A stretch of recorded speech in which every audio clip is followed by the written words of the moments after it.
May I have your attention, please? I have the distinct honor of introducing Texas's first official Texas state historian, Francisco de la Teja, who was appointed by Governor Perry as that first historian. First and foremost, he is the Jerome and Catherine Supple Professor of Southwestern Studies and Regents Professor of History at Texas State University in San Marcos, where he serves as Director for the Center for the Study of the Southwest. He holds a Ph.D. in Latin American history, worked at the General Land Office, and has wonderful things to offer with respect to the interaction of Texas and Tejano history with that of Mexico. I will tell you that I have all three of his books on my bookshelf, and you've seen them cited in some of our articles. Recollections of Tejano Life, Antonio Menchaca in Texas History, and this is the man for whom the road and the library in Austin are named. A Revolution Remembered is a wonderful book, and it tells you the story of Juan Seguin as he watched the Texas Revolution and then his times in the Republic of Texas in the years thereafter. And then Tejano leadership in Mexican and revolutionary Texas, which offers new perspectives on the Republic of Texas. Frank, of course, gave us a wonderful article, and wonderfully illustrated too, in our issue of the Texas Supreme Court Historical Society Journal this past spring, looking at the constitutions of Texas and making the clear case that Texas's constitutional history goes back to 1824 with the Federal Constitution of Mexico, signed by Lorenzo de Zavala, for whom our archives are named, and continues through the 1827 Constitution of the state of Coahuila y Tejas. And we've got with us today as our guest Laura Sagert, first director to our Texas State Archivist, Jelaine Chubb. We've got Mark Smith, who's in charge of the Texas State Librarian. We've got David Kroll, our friend and brilliant graphics analyst, and we've got Jim Haley, the historian of the society. Jim has graciously agreed to allow his presentation on the history of the Texas Supreme Court to be recorded by the GLO and to be made available for Dylan's Hemphill channel. Dylan, thank you again for setting that up. And so has Frank de la Teja. His speech today is being recorded by Paul there for later broadcast on the Hemphill channel. Without further ado, we've all been looking forward to this. Frank de la Teja.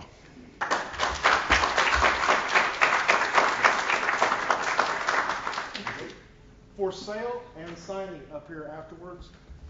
Great books, Paul. Thank you, David. The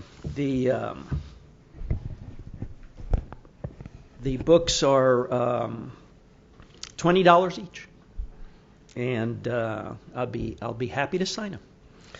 The topic today is related to the article that appeared in the last issue, or the spring issue last year of the journals, of the Society's journal, and it's the talk today is the Union of Coahuila and Texas, a forced marriage and an ugly divorce.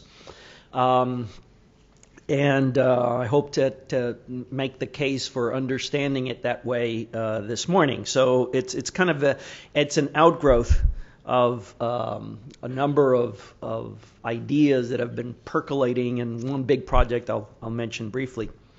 Mexico's Constituent Congress of 1823-1824, which established a federal political system for the new nation, took a top-down approach to organizing the structures and divisions of power between the national and state governments.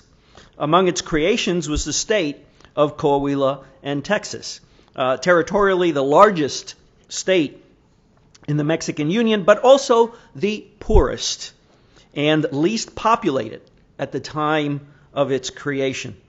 As the minor, unequal partner in the Union, the Department of Texas and its representatives at the State Constituent Congress of 1824-27 and later in its legislature found themselves often at odds with their Coahuilan partners, or so it seems on the surface. In the long run, the rapid transformation of Texas into a land of cotton farming and economic dependence on New Orleans contributed to a breakdown in the relationship, as Anglo-Texans felt increasingly alienated from a Mexican polity that was unresponsive to their wants, and Mexican Texans rejected the country's fall into the hands of centralists who wanted to abandon the Federalist Constitution of 1824. Multiple reasons for separation from Coahuila emerged.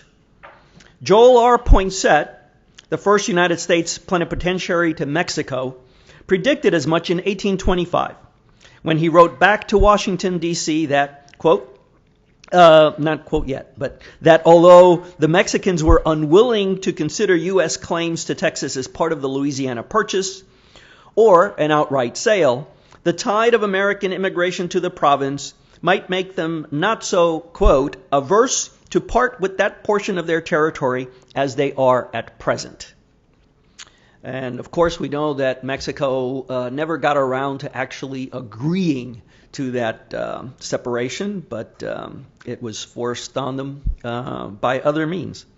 This paper revisits the issue of the Union of Coahuila and Texas through analysis of the largely ignored proceedings of its constituent Congress, which wrestled with establishing a political system for a vast territory, much of which remained in the hands of autonomous native peoples and increasingly of foreign land interests. To beat the marriage analogy to death, the job of the Constituent Congress, as we shall see, was to draw up a nuptial agreement after the fact. And all things considered, the plan they drew up was not all that bad. While this analysis does not alter the fact that Texas divorced Coahuila and broke away from Mexico in 1836, it does provide considerable evidence that the break should not be laid simplistically, either as has been the case with the vast majority of American studies that at the feet of the Mexicans, or as has been the case on the Mexican side at the feet of the United States. It thus provides an alternative to the traditional and simplistic Texas versus Mexico City narrative. Re-examination of the issue of Coahuila's union with Texas stems from a project that I have been involved with for the last couple of years with Dr. Manuel González Oropesa, a justice on Mexico's Tribunal Electoral del Poder Judicial de la Federación, which is a fancy way of saying the Mexico's Supreme Electoral Court. They are an appeals court for all electoral issues in Mexico. The court is preparing a set of first constitutions of all the Mexican states as its contribution to the commemoration of the bicentennial of independence and the centennial of the Revolution. Because the first constitution of Coahuila happened to be the one that included Texas, the court saw an opportunity for a unique project. The first and only bilingual constitution should be accompanied by a dual language publication of the proceedings of the Constituent Congress that drew it up. For the last year, I have been at work on preparing the translation, all approximately 1,500 pages, which should appear in print sometime next spring if I live long enough. The 1827 Constitution of Coahuila and Texas marks the start of the final phase in the history of Texas as part of Mexico. In one sense, it represents the cause for the break that took place between Texas and the rest of the Mexican nation in 1835-36. For the union of Coahuila and Texas was an act of political expediency that quickly changing circumstances in both Texas and Coahuila made unworkable. The deputies to the Congress were aware of the quick change that the state was about to undergo and wrestled with the issue. In the discussion of September 17, 1826, regarding Article 32 of the draft, what eventually became Article 33 of the Constitution, a number of deputies expressed concern over the timing for increasing the number of deputies in the state legislature. The original draft called for 1836, how ironic, as the year when the legislature would grow as a result of a decennial census.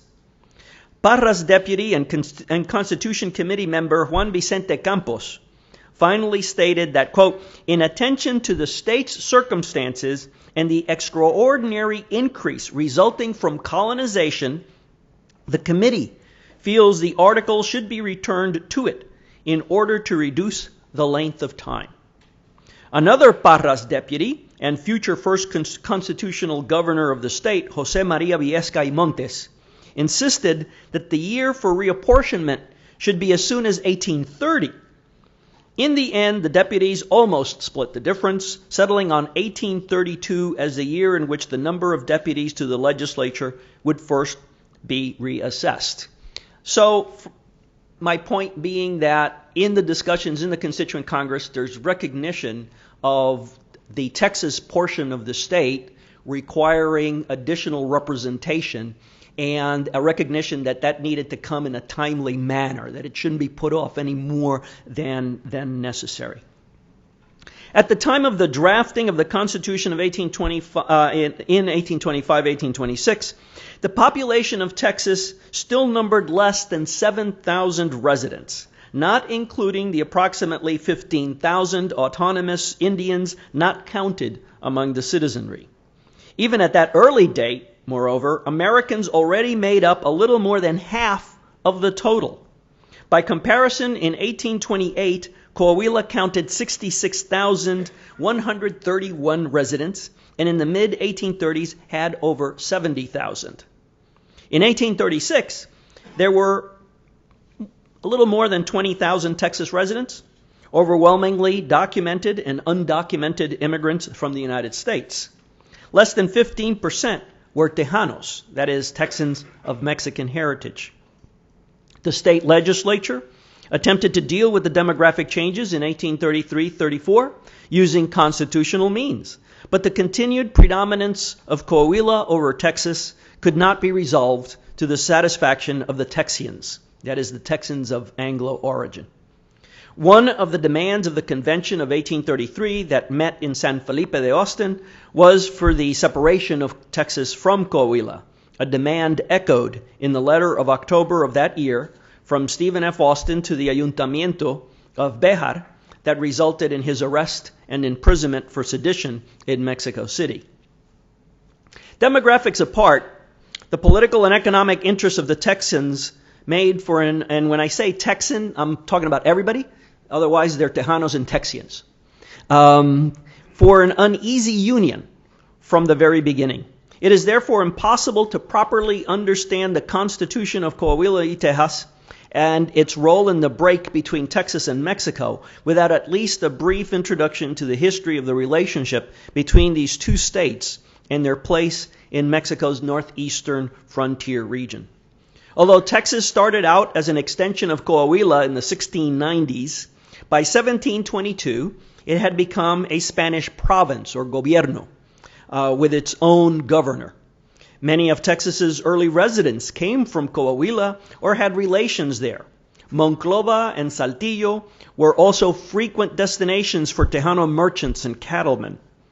Even after the settlement of Laredo in the 1750s, San Juan Bautista del Rio Grande, now the very small town of Guerrero, Coahuila, not to be confused with Guerrero, Tamaulipas, remained the principal link between Texas and the rest of New Spain. Presidio troops from Texas and Coahuila often acted in concert on Indian campaigns, and on occasion the governor of Coahuila also functioned as interim governor of Texas. Beginning in the 1770s, the Spanish crown experimented with a separate governmental structure for its vast northern frontier region through the creation of the General Command of the Interior Provinces, the Comandancia General de las Provincias Internas, which really sounds like a neat title to have. Commandant General of the Interior Provinces of Northern New Spain. How's that for a nameplate? Because of the geographic expanse of the territory stretching from California to Texas, the Crown periodically tinkered with the alignment and composition of the jurisdiction, including having separate commands for the eastern and western interior provinces. As a result, from a political perspective, on the eve of Mexican independence, Texas was part of the eastern interior provinces, Provincias Internas de Oriente, with the neighboring provinces of Coahuila, Nuevo León, and Nuevo Santander, which would later become the state of Tamaulipas.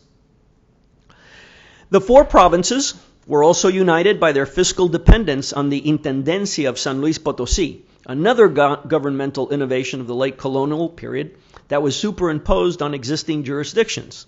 When Texas proved unable to send, the appellate process in colonial Mexico would make your head spin.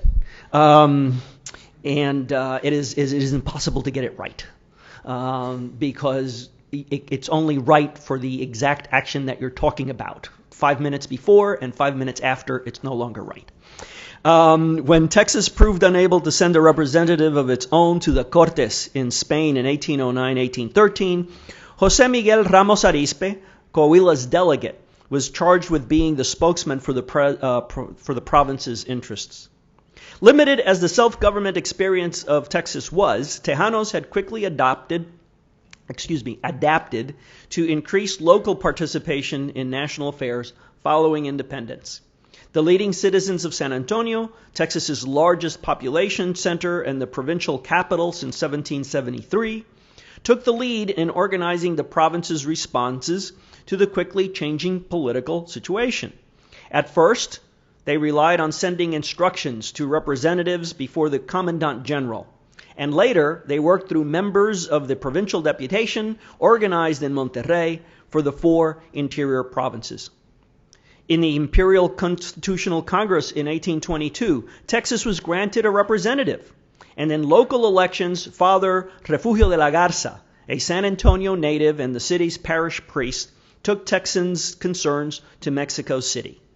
Aside from working for final secularization of the San Antonio missions and on a colonization law under which Austin established his first colony, Garza also set the stage for Texas's attitude toward the national government in years to come.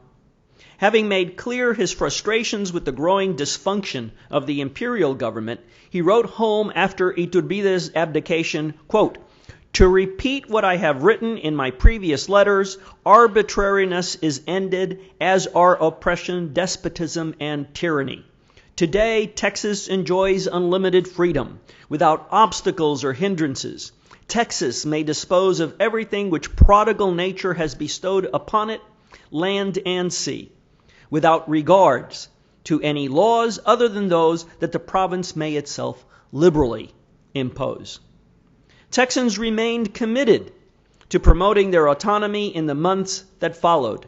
A junta gubernativa, that is a governing junta or committee, with 7 representatives from San Antonio and 1 each from La Bahia and Nacogdoches, took over legislative functions until a provincial deputation was elected in the fall.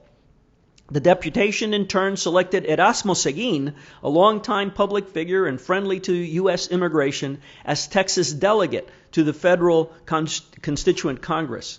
Having acquired a taste for local governance, Texans would be reluctant to give it up. Seguin's time in Mexico City in 1823-24 was spent largely in brokering Texas's place in the emerging Federalist order. Soon after his arrival, it became clear that the influential Coahuilense Miguel Ramos Arizpe's contemplated union of the 4 northeastern provinces of Tamaulipas, Nuevo León, Coahuila, and Texas was unachievable. First, Tamaulipas and then Nuevo León asserted their autonomy, leaving Coahuila and Texas as the remaining members of the proposed Eastern Interior State. Although autonomy may have been possible for Coahuila, as Ramos Arizpe concluded after exploring unions with Zacatecas, Durango, and San Luis Potosí, such an outcome was not a possibility for Texas. With its small population and development challenges, Texas could not hope to be accepted as a separate state. At the same time, Seguin's perception of the national government's dysfunction made territorial status, the only other possibility for Texas, unappealing. Eventually, Seguin reluctantly came to agree with Ramos Arizpe on the union with Coahuila as the best hope for stable and autonomous government in Texas. the Constituent Congress did make a concession to Texas aspirations by inserting in the law uniting the two provinces a provision that allowed Texas to apply for separate statehood on meeting the minimum requirements. Ominously, the new constitutional order was realized in Coahuila, Tejas, without the active representation of Texas's interests. The proceedings of the Constituent Congress of Coahuila and Texas over the composition and organization of the state's governmental institutions make clear that Texas was the junior partner in the relationship. Immediately after it opened on August 15, 1824, with only 6 of the 11 representatives present, Congress proceeded to issue a provisional statute of governance and elected a governor. Word was sent to San Antonio ordering the dissolution of the provincial deputation there and the suspension of the authority of the jefe político, of the political chief.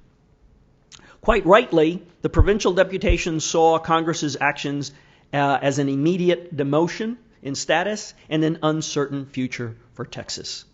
In the back and forth, which lasted through the month of September because of delays in communication, the deputation appears to have kept from the public orders from both the federal government and the Constituent Congress. It took all the mediating skills of Father Garza, the former delegate to the Imperial Congress, to calm tempers between members of San Antonio's town council, which sided with Congress's action, and the provincial deputation and jefe político, which argued against the loss of autonomy.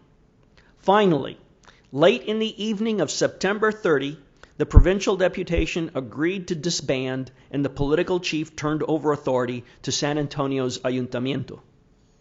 Yet the minutes of the Constituent Congress make clear that the Coahuilenses were cognizant of the delicate circumstances, agreeing on August 18, 1824, that Congress's orders, quote, orders and decrees should not extend to the province of Texas until such time as the supreme government resolves what is convenient regarding the conditions proposed by the Honorable Provincial Deputation of Texas.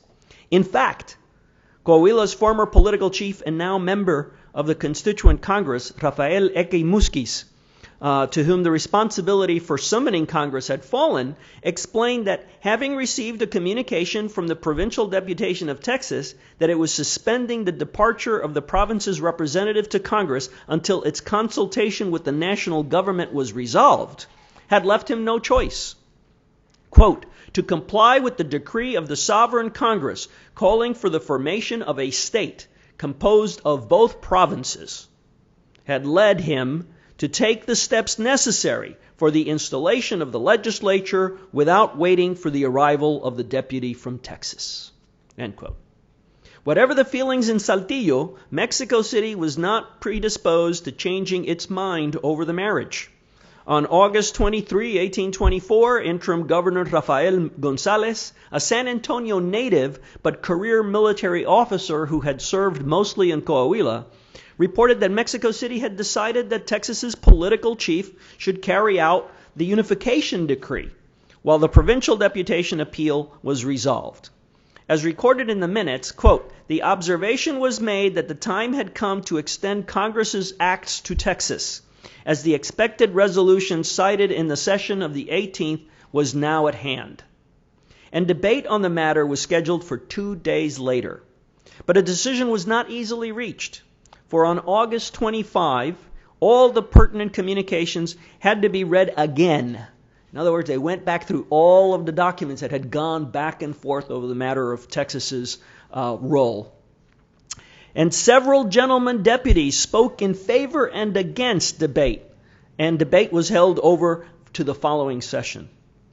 Ironically, it was a deputy who had been sworn in after discussion of the matter of Texas began, Dionisio Elizondo, who took the floor the next day to argue that, quote, that his opinion was to extend to said province the orders and decrees in question, convinced that they would not be disobeyed, particularly after the arrival there of the Supreme Executive Power's order requiring compliance with the decree on the union of the province with this one in the formation of one state without waiting for the result of their appeal. He was seconded by 2 other deputies and, quote, after a long and thorough discussion, The matter was put to a vote, and there was agreement that as an integral part of this state, the orders and decrees of the Honorable Congress should extend to the province of Texas. Felipe Enrique Neri, self-styled Baron of Bastrop, who had originally been elected as the Texas representative to the abortive Eastern Interior State, departed for Saltillo on October the 3rd. When he arrived in Saltillo at the end of the month, and that's how long communications took normally between San Antonio and Saltillo, talking about 3 weeks when conditions are okay. If there was drought or if there was flooding, it could be 3 months. When he arrived in Saltillo at the end of the month, his credential was a cause for debate. Having been elected by an electoral assembly that no longer existed, which had been authorized by a governmental body that no longer existed, but which the Ayuntamiento of San Antonio, as the province's temporary governing body, had approved, the Constituent Congress wrestled with seating Bastrop.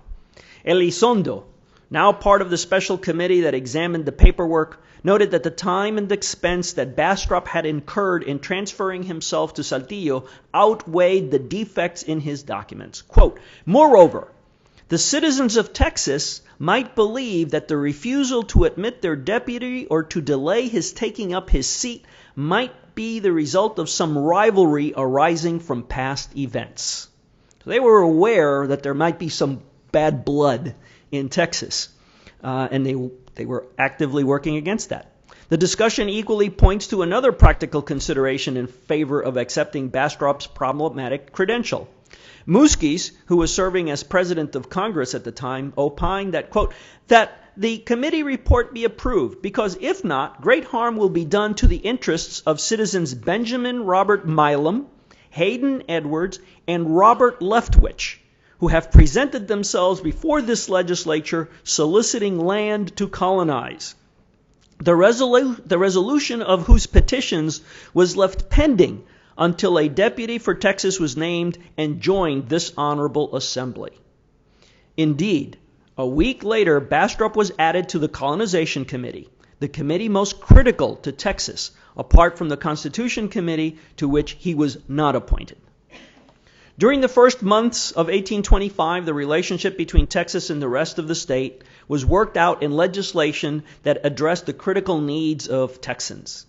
In February 1825, the old province of Texas became one of 2 departments in the state, governed by jefes políticos under the direct authority of the governor. Perhaps to emphasize respect for local prerogatives, José Antonio Saucedo, who had been jefe político of Texas under the provincial deputation, was appointed to the post by Governor Gonzalez. No hard feelings, right? The colonization law appeared on March 24, 1825, long before the state constitution, which was promulgated almost 2 years later. The colonization law, extremely generous to immigrants, was based on the concessions that Austin had exacted from Iturbide's empire and that had been ratified by the federal Congress in 1824. The law did, however, contain the seeds of what grew to become a major point of friction between Texas and the rest of the state, namely a provision that required settlers to abide by all existing and future laws concerning the introduction of slaves. Curiously, when the article on slavery first came up for discussion, the minutes reflected that it had already been changed from the form originally presented. The original language has not come to light, so it is impossible to say whether it was more or less strict, but discussion of the subsequent legislation on slavery provides some hints. Despite measures incorporating foreign settlers into the fabric of the state and the lobbying of Austin and others, the Constitution of the state of Coahuila in Texas, signed on March 11, 1827, contained a clear indication of the limits of Coahuilan generosity. Again, Texas was missing from the proceedings, as Bastrop had fallen ill in early January. He died on February 23, 1827, leaving Texas unrepresented as the finishing touches were put on the new organic law. He had kept Austin informed of the delegates' antipathy to slavery and worked to prevent outright abolition earlier, but was missing from the last debates on what became Article 13 of the Constitution, which in its final form stated, "From and after the promulgation of the Constitution in the capital of each district, no one shall be born a slave in the state, and after 6 months the introduction of slaves under any pretext shall not be permitted." In effect, from November 1827 onward, the only slaves in Texas would be those already living in the department. Even in Bastrop's absence, however, there was considerable debate on how to handle this critical issue. Time does not permit a full discussion of the debate over slavery, which took place over several sessions.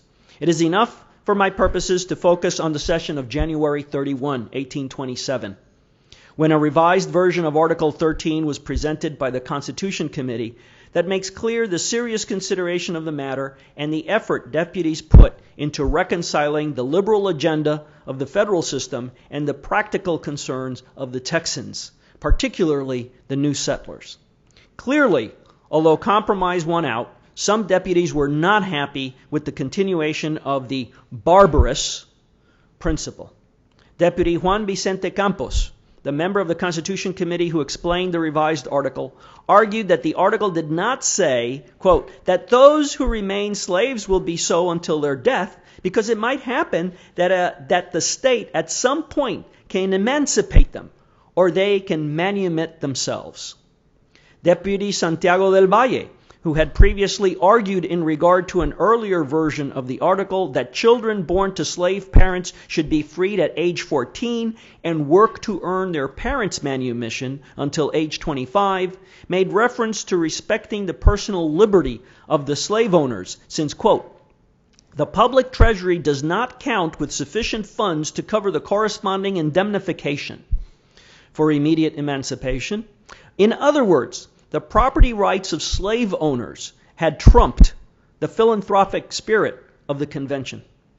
Elizondo followed with a detailed analysis of why the article was a workable compromise, since it pronounced Congress's liberal outlook, since it avoided, quote, the label of irrelevant, because it would be thought ill of us that while on the one hand we praise the liberal system we profess, on the other hand, we sanction in the Constitution a principle that runs counter to the most liberal and mild philanthropy. And here we see echoes of Jeremy Bentham, who is actually cited in the proceedings at different points. So these guys, they're on the frontier, but they're not total hicks. They're actually reading Jeremy Bentham.